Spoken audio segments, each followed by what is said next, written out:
नमस्कार दोस्तों, मैं शेख इमरान अहमद आपका लर्न हिंदी एक्सप्रेस चैनल में स्वागत करता हूं। मित्रों, आज मैं अति महत्वपूर्ण प्रश्न लेकर आया हूं मित्रों, जो आपकी आने वाली परीक्षा है एसएसबी टीजीटी की जो वैकेंसी आने वाली है या एसएसडी टीजीटी की वैकेंसी आने वाली है या आप ओ एस एस टेट की पात्रता परीक्षा देने वाले हैं, सभी परीक्षाओं में आपको हिंदी विषय से संबंधित अति महत्वपूर्ण चैप्टर से प्रश्न पूछे जाएंगे। दोस्तों, हम सिलेबस वाइज, पाठ्यक्रम वाइज हम क्रमांक रूप में विषय को समाप्त करते हुए जा रहे हैं। मित्रों, हमारी जो पद विभाग है, पद विभाग में से हम हमारी और लगभग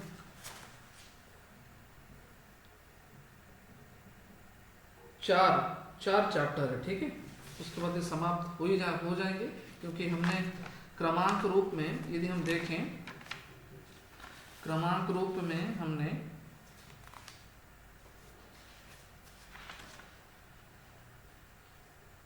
निबंध, उपन्यास, कहानी, नाटक, संस्मरण, ठीक है, ये हमने समाप्त कर दिया है। और पद विभाग में कबीरदास के दोहे, सूरदास जी के जो भ्रमर गीत, तुलसीदास, बिहारी, मैथिलीशरण गुप्त, दिनकर बच्चन और सुभद्रा कुमारी चौहान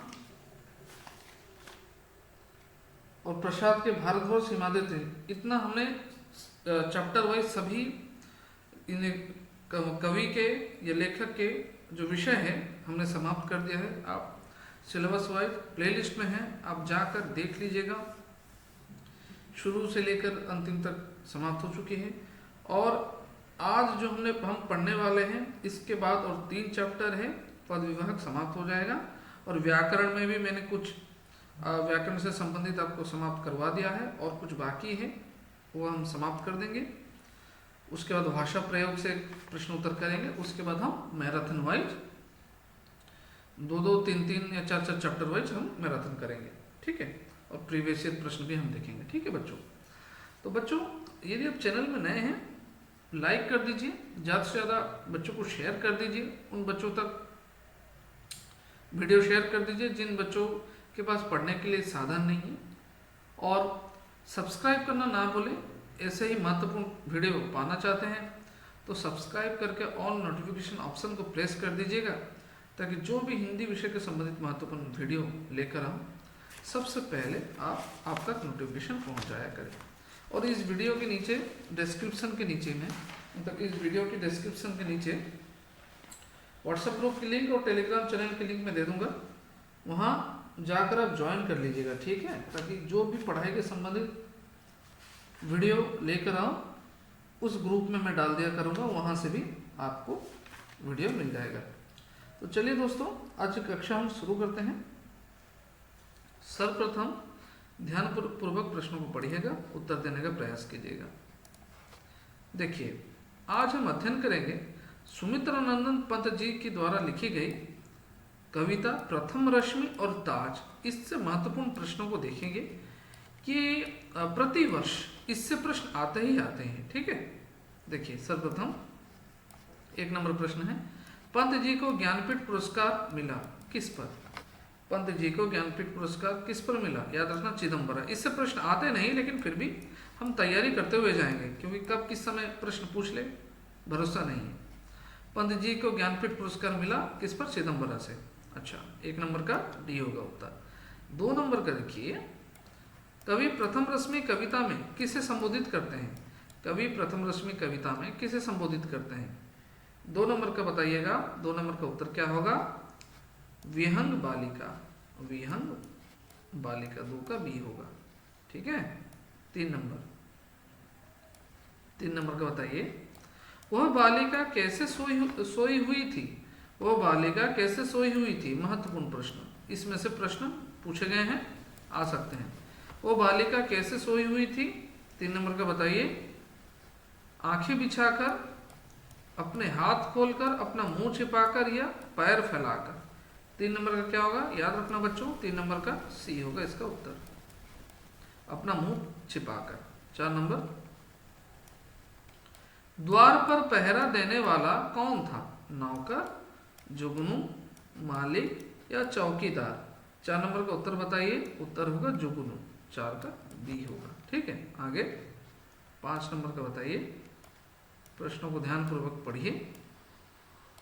जब बालिका सुख निद्रा में सोई हुई थी उस समय क्या होता था? लौकिक कार्य, अलौकिक आनंद, अद्भुत व्यापार या पूजा कीर्तन। बताइए बच्चों, 5 नंबर का प्रश्न का उत्तर क्या है? 5 का होगा अद्भुत व्यापार, अद्भुत व्यापार। ठीक है, 5 का होगा सी। बच्चों याद रखिएगा, ये प्रश्न इंपोर्टेंट है। ठीक है, ये भी पूछे जा सकते हैं प्रश्न।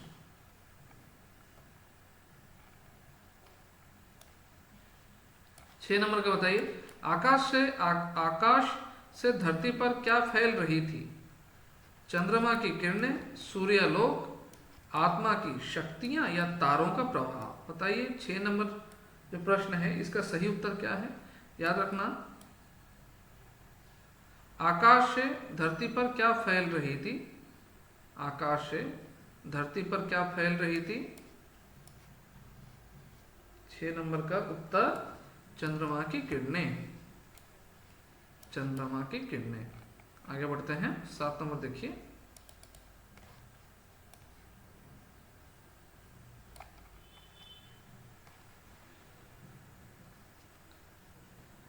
मनुष्य जब सुप्तावस्था में स्वप्न देखता है तब क्या होता है? 7 नंबर का बताइए। मनुष्य जब सुप्तावस्था में स्वप्न देखता है तब क्या होता है? 7 नंबर का उत्तर क्या होगा? 7 का होगा सी, शारीरिक अंग निश्चेष्ट, शारीरिक अंग निश्चेष्ट। 7 का सी होगा। आगे 8 नंबर का बताइए। कौन सूर्योदय के स्वागतार्थ कूक उठी है? कौन सूर्योदय के स्वागतार्थ कूक उठी है? बताइए मित्रों, 8 नंबर का उत्तर क्या है? जल्दी बताइए। 8 नंबर का होगा ए, कोकिला, कोकिला। 9 नंबर का बताइएगा। कवि पंत जी को किस बात का आश्चर्य हो रहा है? कवि पंत जी को किस बात का आश्चर्य हो रहा है? 9 नंबर का क्या होगा? सी, प्रथम शक्ति की सूचना कैसे मिली?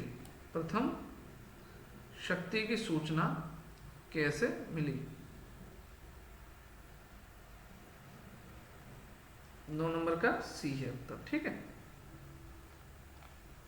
10 नंबर, कवि की दृष्टि में रंगीन है लिखी गई है। 10 नंबर का क्या होगा? कवि की दृष्टि में रंगीन है लिखी गई क्या होगा? अंतर्यामिनी। 10 का होगा ए, अंतर्यामिनी। आगे 11 का बताइए। कमल के प्रकोष्ठ में कौन बंद रहता है? कमल के प्रकोष्ठ में कौन बंद रहता है? भ्रमर। याद रखना, भ्रमर। 11 का बी है उत्तर। आगे 12 नंबर, कवि ने काले काले बादलों को क्या कहा है? कवि ने काले काले बादलों को क्या कहा है? राक्षस। क्या होगा? 12 का ए है उत्तर, राक्षस। आगे 13 नंबर बताइए। किन की पलकें खुल जाती हैं? पशुओं की, पाठकों की, मानवों की या किसी की नहीं? 13 नंबर का क्या होगा मित्रों? किन की पलकें खुल जाती हैं? मानवों की। 13 का सी होगा। ठीक है, आगे 14 नंबर, चंद्रमा रूपी सुंदरी की दशा क्या हुई? चंद्रमा रूपी सुंदरी की दशा क्या हुई? 14 नंबर का बताइएगा। प्रवाहहीन। चंद्रमा रूपी सुंदरी की दशा क्या हुई? प्रवाहहीन हो गई। 14 नंबर का डी है उत्तर। आगे, कवि ने किसे अंतर्यामिनी कहा है? 15 नंबर का बताइए। कवि ने किसे अंतर्यामिनी कहा है? रंगिणी। रंगिणी को अंतर्यामिनी कहा है, 15 का बी होगा। ये इंपॉर्टेंट है मित्रों, ठीक है। आगे 16 नंबर, कवि किसे राक्षस कहते हैं? कवि किसे राक्षस कहते हैं? काले काले बादल को राक्षस कवि कहते हैं। 16 का ए होगा उत्तर। आगे 17 नंबर का बताइए। 17 नंबर ये बताइए, यहाँ तक शायद ये प्रथम रश्मि समाप्त हो गए। अभी ताज, ताज कविता से प्रश्न है, बताइए।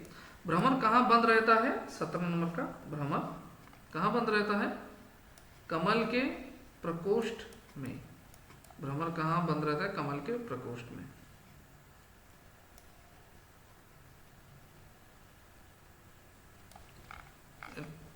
भ्रमर कहाँ बंद रहता है? कमल के प्रकोष्ठ में। ये अभी चल रहे हैं ये प्रथम रश्मि के चल रहे हैं मित्रों, माफ करना, समाप्त हो रहे हैं, ठीक है। निराकार नव मानो सहसा में कौन अलंकार है? पूछा गया प्रश्न है, निराकार नव मानो सहसा में कौन अलंकार है? 18 नंबर का उत्तर क्या होगा दोस्तों, बताइए। 18 नंबर का उत्तर निराकार नव मानो, निराकार नव मानो सहसा में कौन सा अलंकार है? 18 का होगा डी, उत्प्रेक्षा, उत्प्रेक्षा अलंकार। भूल गए हम जीवन का संदेश अनश्वर, ये कौन सी कविता की पंक्ति है? 19 नंबर का बताइए। ताज, यहाँ से शुरू है मित्रों, ठीक है, यहाँ से शुरू है, यहाँ से ताज कविता प्रश्न शुरू, मतलब यहाँ शुरुआत है, यहाँ से ध्यान दीजिएगा। भूल गए हम जीवन का संदेश अनुस्वर, ये कौन सी कविता की पंक्ति है? ताज, 19 का ए है, ठीक है। ताज कविता किससे चुनी गई है? ताज कविता किससे चुनी गई? 20 नंबर का बताइएगा। युगांत, युगांत से ली गई है ताज कविता, ठीक है। 21 नंबर का बताइए। ताज कविता में कवि का कैसा स्वर मुखर है? ताज कविता में ताज कविता में कवि का प्रगतिवादी स्वर मुखर है, 21 का बी होगा, ठीक है। 22 अनश्वर का अर्थ है, अनश्वर का अर्थ क्या है? शाश्वत, अनश्वर का अर्थ है शाश्वत, 22 का डी होगा उत्तर। आगे प्रगतिवादी स्वर को मुखरित करने वाले कवि हैं, प्रगतिवादी स्वर को मुखरित करने वाले कवि कौन है? 23 नंबर का, 23 का होगा सी, सुमित्रानंदन पंत। प्रगतिवादी स्वर को मुखरित करने वाले कवि सुमित्रानंदन पंत जी हैं, 23 का सी। आगे प्रेम और सौंदर्य का प्रतीक है, प्रेम और सौंदर्य का प्रतीक है, 24 नंबर का उत्तर क्या होगा मित्रों? ताजमहल, 24 का बी होगा, प्रेम और सौंदर्य का प्रतीक है ताजमहल। 25 मोहान का तात्पर्य है, मोहान का क्या तात्पर्य है? 25 नंबर का बताइए मित्रों। मोहग्रस्त, मोह से अंधा, मोहान का तात्पर्य क्या है ना? मोहग्रस्त, मोह से अंधा, 25 का बी होगा उत्तर। 26 नंबर अंधकार रूपी अज्ञान कब समाप्त हो जाता है? अंधकार रूपी अज्ञान कब समाप्त हो जाता है? 26 नंबर का उत्तर बताइएगा। 26 का बी, प्रकाश फैलते ही, प्रकाश फैलते ही अंधकार रूपी अज्ञान कब समाप्त हो जाता है? प्रकाश फैलते ही, 26 का बी होगा उत्तर। 27 नंबर मित्रों बताना है। 27 नंबर प्रश्न को ध्यानपूर्वक पढ़िए। प्रकाश रूपी ज्ञानोदय के विस्तार में क्या होता है?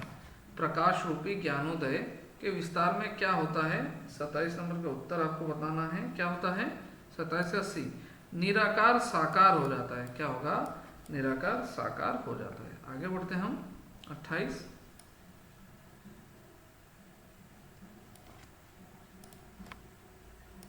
नंबर का बताइए। वृक्ष के सुप्त पल्लव कब रोमांचित होकर सिहर उठते हैं? वृक्ष के सुप्त पल्लव कब रोमांचित होकर सिहर उठते हैं? 28 नंबर का उत्तर बताइए दोस्तों। 28 का क्या होगा? जब प्रातःकालीन हवा बहती है, जब प्रातःकालीन हवा बहती है, 28 का डी होगा उत्तर। आगे बढ़ते हैं हम। 29 नंबर, क्या आने पर फूलों में स्पंदन, सुगंध और भ्रमरों का मंडराना आरंभ होता है? क्या आने पर फूलों में स्पंदन, सुगंध और भ्रमरों का मंडराना आरंभ होता है। 29 नंबर का बताइए दोस्तों क्या होगा? प्रथम शक्ति। क्या होगा? प्रथम शक्ति। 29 का सी है। आगे 30 नंबर का बताइए, छायावाद की शैली की विशेषता है। छायावाद की शैली की विशेषता है। 30 नंबर का उत्तर क्या होगा? प्रकृति का मानवीकरण। 30 का डी होगा, प्रकृति का मानवीकरण। आगे 31 का बताइए, स्पंदन का कंपन में अलंकार, ये पूछा गया प्रश्न है। स्पंदन व कंपन में अलंकार है। क्या अलंकार है? छेकानुप्रास अलंकार है। ये आते नहीं, प्रश्न आते नहीं, बस याद रखिए। आगे बढ़ते हैं। कवि क्या देखकर आश्चर्यचकित होते हैं? कवि क्या देखकर आश्चर्यचकित होते हैं? मानव की उदासीनता जीवन के प्रति। मानव की उदासीनता जीवन के प्रति। 33 नंबर आज का अंतिम प्रश्न है मित्रों, कवि ने किसे देखकर मृत्यु का अपार्थिव पूजन कहा है? कवि ने किसे देखकर मृत्यु का अपार्थिव पूजन कहा है? 33 नंबर का क्या होगा? ताजमहल का सौंदर्य। ताजमहल का सौंदर्य। तो दोस्तों मुझे उम्मीद है आज आपको प्रथम रश्मि और ताज सुमित्रा नंदन पंत जी के द्वारा लिखी गई कविता, इससे महत्वपूर्ण प्रश्नों के उत्तर आपको समझ में आई होगी और आपको आज की सेशन बहुत अच्छी लगी होगी। यदि आपको सेशन अच्छी लगी है, आप ज़्यादा से ज़्यादा बच्चों को शेयर कर दीजिए। चैनल में नए हैं तो लाइक कर दीजिए और ज़्यादा से ज़्यादा बच्चों को शेयर करके सब्सक्राइब करना ना भूलें। सब्सक्राइब कर दीजिए, पास में ऑल नोटिफिकेशन ऑप्शन को प्रेस कर दीजिए। इसी तरह महत्वपूर्ण वीडियो प्रतिदिन लेकर आया करो और हम सब अभ्यास करते रहें, अपने जीवन के लक्ष्य की ओर आगे बढ़ते रहें। ठीक है दोस्तों, फिर मिलते हैं एक नए विषय के साथ, फिर अगले कक्षा में आपके साथ मुलाकात होगी। धन्यवाद। जय हिंद, जय भारत, वंदे मातरम, नमस्कार।